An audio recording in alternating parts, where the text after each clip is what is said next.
नमस्कार दोस्तों, कैसे हो आप? आई होप कि आप बहुत अच्छे होंगे, मैं भी बहुत अच्छी हूँ। आज आप मेरे घर की हालत देख रहे होंगे, उथल-पुथल हो रखा है क्योंकि इतने दिन से ना मेरी तबीयत ख़राब चल रखी थी, तो घर की कोई भी अच्छे से क्लीनिंग नहीं हुई थी। तो मैंने सोचा आज संडे भी है और बच्चे भी रहेंगे घर पे, तो इतना ज़्यादा ना मुझे वो रहता है कि ब्रेकफ़ास्ट बनाना है, लंच बनाना है, इन सब की ना टेंशन एक साथ जो होती रहती है वो सब नहीं रहेगी ज़्यादा। तो मुझे सफाई करने का एक बार मौका मिल जाएगा कि मैं एक बार ही खाना बना दूँगी इनके लिए और फिर सफाई होती रहेगी। तो मैंने और फिर बच्चों का भी थोड़ा-सा सहारा मिल जाता है, जैसे इधर-उधर सामान रखवाना हो तो इन सब की। तो देखो मेरे फ्रिज की हालत कैसी हो रखी है। मैंने फ्रिज में 1 हफ्ते से इसमें बिल्कुल भी सफाई नहीं करी और मुझे अपना फ्रिज इतना बेकार लग रहा था ना सच में, अंदर से ऐसा लग रहा था कि बस सफाई नहीं हुई ढंग से। तो यहाँ पे मैं इनकी जो फ्रिज की जो ड्रॉर्स ही है ना, इनको निकलवा रही हूँ। शीशे वाली ये तो मेरे से निकल नहीं पाई, तो मैंने वंश से निकलवाया है ये। और फिर मैं इनकी अच्छे से सफाई कर लूँगी। आज मैंने ना वॉशिंग मशीन वगैरह सब लगा रखी है और फ्रिज की सफाई करने के लिए देखो मैं ज़्यादा कुछ करती नहीं हूँ। जो स्काई ब्राइट जो जूना होता है ना, इसी से मैं साफ़ करती हूँ और इसमें मैंने थोड़ा सा सर्फ मिला लिया है, या फिर विम बार से भी मैं साफ़ कर लेती हूँ और इसी तरह से सारे में इसमें मैं हाथ मार लूँगी। सारी इसकी फ्रिज की सफाई ऐसे ही मैं कर लूँगी। मैं फ्रिज को ज़्यादा गंदा तो नहीं होने देती, इसलिए मैं इसमें 2 से तीसरे दिन ना मतलब की क्लीनिंग करती रहती हूँ अपने फ्रिज की, तो इसलिए ज़्यादा गंदा नहीं हुआ था और मुझे ना इसकी सफाई करते में मात्र 10 से 15 मिनट ही लगे थे। 10-15 मिनट में ही मेरा फ्रिज बिल्कुल साफ़ हो गया था। और फिर फ्रिज के साफ़ करने के बाद में जो भी इसकी जो ट्रे वगैरह जो भी थी ना, वो सब मैंने वो भी धो के मैंने ना साइड में सुखाने के लिए रख दी थी। और इसकी जो रबड़ वगैरह जो है ना, मैं यहाँ इनमें भी ज़रूर हाथ मारती हूँ क्योंकि यहाँ पे ना छोटे-छोटे कॉकरोच मैंने बहुतों के फ्रिज में देखे हैं। खैर मेरे फ्रिज में तो नहीं है सच्ची बताऊँ तो, भी क्योंकि मेरा फ्रिज नया भी है, अभी इसको सिर्फ 3 साल ही हुए हैं, ज़्यादा पुराना नहीं हुआ। और फ्रिज की सफाई हो गई थी तो मैं आ गई थी अपने बाथरूम में। जो मेरे कपड़े मैंने वॉशिंग मशीन जो लगा रखी थी ना, मैंने कपड़े खंगाल क्योंकि वो धुलते जा रहे थे तो और कपड़े खंगालती चली गई। फिर इसके बाद में मैं आ गई थी अपनी रसोई में क्योंकि भाई पेट पूजा भी करनी बहुत ज़रूरी थी, तो मैं यहाँ पे बना रही हूँ चाय। और क्योंकि आज ना वंश ने ही सच में जो पूजा है वो वंश ने ही कर दी थी। कान्हा जी को नहला दिया था और उनको भोग वगैरह भी लगा दिया था वंश ने ही। आज की जो जिम्मेदारी है वो वंश की थी, तो वंश ने अपनी जिम्मेदारी बहुत अच्छे से निभाई और फिर मैं यहाँ पर बना रही हूँ चाय। चाय के मैं दूध में पत्ती ही लगाऊंगी क्योंकि मम्मी पापा ने तो चाय पी लिया है, बस हमारी बारी है। और यहाँ पे मैंने देखो वो फ्रिज की ट्रे वगैरह सुखा दी थी और यहाँ पे मैं चाय छान रही हूँ।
अब यहाँ पर ना फ्रिज की जो प्लेट वगैरह जो ट्रे वगैरह है ना, वो सूख गई थी, तो मैंने इन पे ना सूखा टॉवल जो होता है उसको इन पे मार के यानी उनसे इनको पोंछ कर फिर इनको मैं फ्रिज में ही सेट कर दूँगी।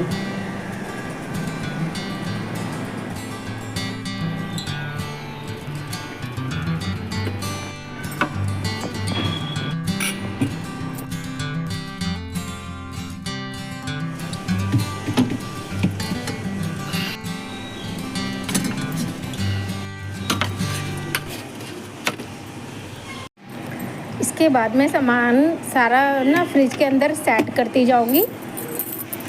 और फ्रिज मेरा यहाँ पे हो गया बहुत ही अच्छा, बहुत सुंदर लग रहा है, चकाचक बिल्कुल।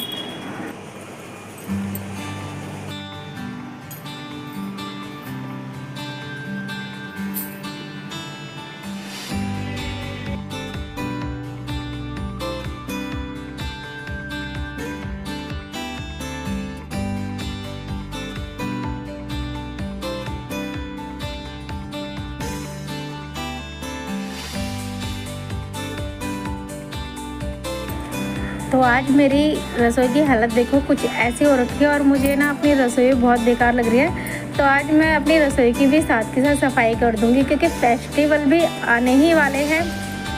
तो कुछ तो फेस्टिवल की भी सफाई हो जाएगी, और कुछ जो मैंने अभी एक हफ्ते जो मेरी तबीयत ख़राब रही थी उस बीच में जो मैं सफाई नहीं कर पाई थी ना, तो मेरी तो रसोई की हालत हो गई तो बहुत ख़राब। तो मैंने कहा चलो कोई नहीं, अब ख़राब हो गई तो इसको हमें साफ़ भी करना है, और मैं यहाँ से सारे डब्बे उतरवा लूँगी। इसमें ना मेरे बच्चों ने मेरी बहुत हेल्प करी है, सच बताऊँ तो। आज संडे है और मेरा जो सफाई करने का जो रीज़न था संडे वाले दिन यही था कि आज जैसे बच्चे होते हैं, जैसे मैंने ऊपर से कुछ सामान दिया, मेरे बच्चों ने मतलब उतरवा के मैंने उनको दिया और वो उन्होंने उठा के रख दिया वहाँ से। तो बच्चों की हेल्प इतनी मिल जाती है ना, तो ये भी हमारे लिए बहुत होती है। और जब बच्चे थोड़े थोड़े बड़े होते जाते हैं तो हमें उनको ये सब थोड़ा बहुत करवाना भी चाहिए और सिखाना भी चाहिए ये सब चीज़ें, ताकि बच्चे अपनी भी हेल्प कहीं ना कहीं आने वाले टाइम में कर सकें। तो यहाँ पे मैं बच्चे जो डब्बे हैं ये बच्चों की हेल्प से ना बाहर रखवा दूँगी इनको, और फिर उसके बाद में पहले ये सारा सामान उतरवा के बाहर रखवाऊँगी, फिर उसके बाद में मैं इनको साफ़ करूँगी। तो डब्बे तो वैसे मेरे ज़्यादातर साफ़ ही रहते हैं, लेकिन फिर भी क्योंकि डेली में क्या होता है कि जैसे ना डेली नहीं, मैं एक दिन छोड़ के दूसरे तीसरे दिन ना इन पे हाथ मारती रहती हूँ डब्बों पे, तो डब्बे इतने गंदे नहीं होते फिर भी। लेकिन आज मैं इनको पूरे अच्छे तरह से वॉश कर लूँगी, अच्छे से धुलाई कर लूँगी इन डब्बों की भी। वैसे ना मैंने अपनी रसोई के लिए ना नए कंटेनर ऑर्डर कर रखे हैं, अब वो पता नहीं कब तक आते, तो मैं उनका इंतज़ार तो नहीं कर सकती थी कि पता नहीं कब तक आएंगे और मैं कब तक अपनी रसोई की सफाई करूँगी।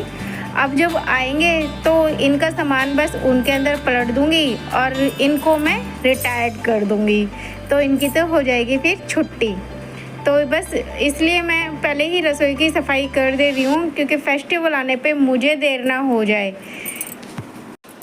और नेक्स्ट मंडे को तो फेस्टिवल है ही है, यानी हमारा जो रक्षाबंधन का जो त्यौहार है वो नेक्स्ट मंडे को ही है। तो इसलिए मैंने एक हफ़्ते पहले ही कर दी है सफाई। और जो मैं अभी स्टील का ये जो बॉक्स आपको दिखा रही थी ना, ये जो डब्बा आपको दिखा रही थी, ये मेरी मम्मी की निशानी है। ये स्टील के डब्बे ना मेरी मम्मी ने ख़रीद रखे थे, मेरी मम्मी को ऐसी चीज़ें बहुत पसंद थी, वो लेती रहती थी। तो उनके ये जो डब्बे हैं ना ये सबके पास में हैं, मायके में तो खैर हैं ही हैं, और मेरी भाभी के पास में भी 2-3 डब्बे उनके हाथ के ऐसे निशानी के तौर पे हैं, और मेरे पास में भी ये एक आ गया है। कुछ जो डब्बे हैं ना इनके जो ढक्कन है वो कुछ ना इस तरीके के हैं जिसमें कुछ ना थोड़ी थोड़ी डिज़ाइन बनी हुई है। अगर उनके अंदर चिकनाई चल जाती है ना तो वो जूने से भी साफ़ नहीं होती, तो इसलिए मैं उसको साफ़ करने के लिए ना एक टूथब्रश रखती हूँ अलग से, और उसी टूथब्रश से ना अंदर तक का सफाई कर देती हूँ, तो वो अच्छे से साफ़ हो जाते हैं। मैं ना थोड़ी थोड़ी सफाई हर जगह से करती जा रही हूँ। जैसे ऊपर की मैंने पहले किचन की स्लिप के ऊपर की सफाई करी, तो वहाँ पे मैंने पेपर बिछा दिए हैं। उसके बाद में मैंने ना डब्बे जो धुल गए हैं उनको साथ के साथ कपड़े से पोंछती जा रही हूँ, और फिर उनको उनकी जगह पे सेट करती जाऊँगी, ताकि जो नीचे की जो स्लिप है रसोई की वो टाइम से खाली हो जाए और मुझे और भी सामान रखने की जगह मिल जाए।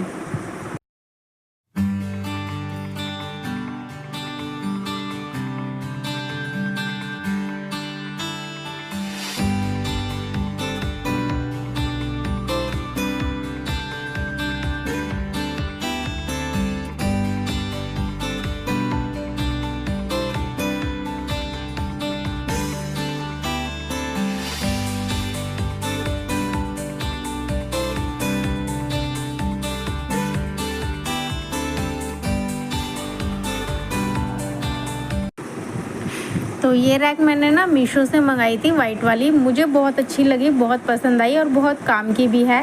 पहले मैं इसके ऊपर ना अपना क्रॉकरी का सामान रखती थी, जैसे कप वगैरह ये सब चीज़ें रखती थी, लेकिन अब ना मैंने इसके ऊपर ना अपने जो छोटे छोटे मसाले के जो जैसे डब्बे हैं, जैसे काला नमक वगैरह हो गया, जिसके अंदर मैं जैसे छोटे होते हैं जिसमें अरारोट वगैरह ये सब चीज़ें जिसमें मैं रखती हूँ ना, वो डब्बे मैंने इसके ऊपर रख रखे हैं, जो कि जल्दी से हाथ में आ जाया करें। और ये ना सिर्फ मैंने अपने गैस के पास में ही इस स्लिप को रख रखा है, ताकि बस हाथ जाए और सामान हाथ में आ जाए।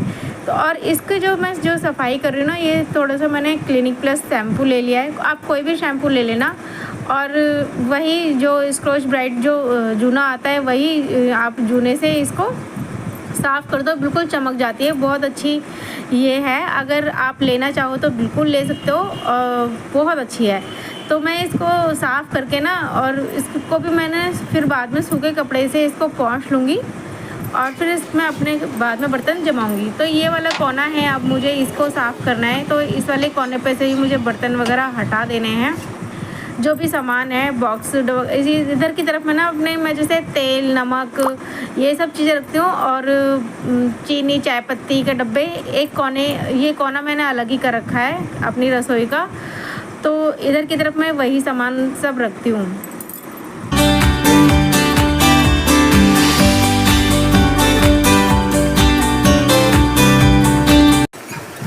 अब ना मैं यहाँ पे कर रही हूँ अपनी रसोई की जो टाइल है उनको साफ़ कर रही हूँ। इन रसोई की जो टाइल जो मैं साफ़ करती हूँ, वो मैं किसी लिक्विड वगैरह ऐसी कुछ चीज़ यूज़ नहीं करती, मैं विम बार से ही उनको साफ़ कर देती हूँ। और विम बार से ही बहुत अच्छे से सारी चिकनाई वगैरह जो भी टाइलों पे लगी हुई होती है वो बहुत अच्छे से साफ़ हो जाती है। और साथ के साथ ही मैं गैस स्टोव को भी साफ़ कर लूँगी, ताकि ये भी साबुन से चमक जाए। और मैं इस तरह से ना जो गैस स्टोव को भी हफ्ते में 1-2 बार ऐसे ही साबुन से साफ़ ज़रूर करती हूँ, ताकि जो गैस स्टोव है वो चमकता रहे, मेरा साफ़ रहे, और साफ़ भी रहता है, चमकता भी रहता है। इसी वजह से सफाई तो हमारे ही हाथों में है, जितना मर्जी कर लें, और करनी भी चाहिए, क्योंकि सफाई हम करेंगे तो कहते हैं कि घर में तो बरकत बनी ही रहती है। दूसरी ये है कि बीमारियों से भी दूर रहते हैं। और अब मैं गैस स्टोव को और टाइल को और जो किचन काउंटर टॉप जो है, इसको भी मैं सूखे कपड़े से ना सारे में पोंछ लूँगी, अच्छे से पोंछ लूँगी। नहीं तो क्या है ना कि अगर मैं नहीं पोंछूंगी टाइलों को भी ना किसी सूखे कपड़े से, तो इन पे ना पानी के निशान बन जाएंगे, वो जो फिर बाद में ना अच्छे नहीं लगेंगे। किचन की जब सफाई भी हो जाती है तो उसके बाद में ऐसे कपड़े से पोंछ देते हैं, तो एक शाइन तो अलग ही आती है। और तुम देख भी रहे होंगे मेरी जो टाइल वगैरह बहुत साफ़ हो गई हैं, और शाइन भी बहुत अच्छी आ रही है, और ना इनमें फिर पानी के निशान नहीं रहेंगे, जो कि अच्छी और भी अच्छी शाइन आएगी। इस रैक को भी ना मैंने सूखे कपड़े से पोंछ लिया था, और इसके बाद में मैं इसके जो डब्बे हैं वो इसके ऊपर लगा दूँगी, तो इसका भी मेरा एक ये काम ख़त्म होता चला जाएगा। मैं ये सारे काम साथ के साथ कर रही हूँ, क्योंकि मुझे भी लंच भी बनाना है। और अब देखो मेरी किचन सच में बहुत सुंदर लग रही है मुझे। जब मैं कुछ भी चीज़ बनाती हूँ, या फिर किसी भी तरह की सफाई वगैरह कहीं की करती हूँ, या फिर कुछ चीज़ सजाती हूँ ना, तो बस मैं बार बार उस चीज़ को देखती रहती हूँ। तो वही हाल मेरा अब हो रहा है यहाँ पे, कि मैं अपनी जो किचन को एक तरह से सजा ही रही हूँ मैं, तो मैं बार बार अपनी रसोई को देख रही हूँ। अब फिर देखो रसोई की तो मेरी सफाई हो गई है। यहाँ पर जो मेरा बड़ा वाला बेटा है वो मेरी हेल्प करा रहा है, वो वाइपर मार देगा सारे में, और मैं सारे में फिर पोछा लगा दूँगी। मेरा काम यहाँ पे तो झटपट से ख़त्म ही है। और लेकिन बाहर का मौसम अभी मैं आपको दिखाऊं तो बहुत ख़राब हो गया था। जैसे ही मेरा पोछा लगा वैसे ही बारिश हो गई थी बाहर, तो लाइट भी चली गई थी। उसके बाद में मैं कोई वीडियो नहीं बना पाई, कोई वीडियो शूट नहीं कर पाई थी, और फिर टंकी के अंदर पानी भी नहीं था, और तो बहुत परेशानी हुई मुझे बाद में, सच्ची बताऊँ तो। फिर लेकिन बाद में ना जनरेटर चला दिया था ऊपर से, जो टावर पे जो जनरेटर लग रहा है वो चलाया था, तो उसकी वजह से फिर जब शाम के टाइम पे लाइट आई तो हमने तब चाय वाय बनाई और फिर चाय पी। लंच तो हमने दोपहर में कर लिया था। और यहाँ पे देखो हम ना गुड़हल पे बहुत सारी कलियाँ आ रही हैं, तो फूल भी खिल रहे हैं। तो यहाँ पे शाम के टाइम पे ना मैं चाय बना रही हूँ। लंच वंच तो आपको मैं कुछ नहीं दिखा पाई हूँ। आज तो बच्चों ने मिलके मेरे साथ में बहुत सारी सफाई करवाई। मैं अपने बच्चों को सच में बहुत ज़्यादा थैंक यू कहूँगी। आप ही अपने बच्चों को इस तरह की आदत डलवाइए जो आपके साथ में आपकी हेल्प कर सके। इससे क्या होगा कि अगर आपका बच्चा कभी मजबूरी में अलग रहता है, जैसे हॉस्टल वाली लाइफ कभी जीता है या फिर कभी आने वाले टाइम में हो जाता है कि अलग रहना पड़े, तो बच्चा अपना कर सकता है। तो कभी ज़रूरत भी पड़ती है, ऐसा नहीं है कि घर में रह के कभी ज़रूरत नहीं पड़ती, घर में भी रह के हमें ज़रूरत पड़ जाती है। तो अपने बच्चों को ना ऐसी चीज़ें ज़रूर सिखाओ कि वो तुम्हारी हेल्प करे, ताकि उसको आगे आने वाले टाइम में ज़्यादा परेशानी ना उठानी पड़े। तो यहाँ पे मैंने शाम के टाइम पे थोड़ी सी कचरी भी तल दी थी, क्योंकि मौसम बारिश वाला हो रखा था। तो पकोड़े तो संभव नहीं हो पाए थे कि हम पकोड़े बनाएं, लेकिन हाँ, कचरी भी बहुत अच्छी लगती हैं। तो हमने चाय के साथ में कचरी थोड़ी सी तल ली थी। और यहाँ पे मैं मम्मी पापा के लिए और बच्चों के लिए नीचे भिजवा दूँगी, और कचरी भी नीचे भिजवा दूँगी। मम्मी पापा के पास में ही वो बच्चे पी लेंगे। अब शाम के टाइम पे टाइम हो गया है, तो यहाँ पे जो बेडशीट मैंने नहीं बिछाई थी, सिर्फ बेडशीट तो उतार के ऐसी लगी थी धोने के लिए, तो बेडशीट वगैरह सब धोई थी, तो बिछा नहीं पाई थी। तो अब मैं इनको बिछा दे रही हूँ। अगर आपको मेरे ये व्लॉग अच्छा लगा हो तो प्लीज़ कमेंट ज़रूर करना, लाइक ज़रूर करना, शेयर ज़रूर करना। मेरे चैनल को फुल वॉच करने के लिए थैंक यू।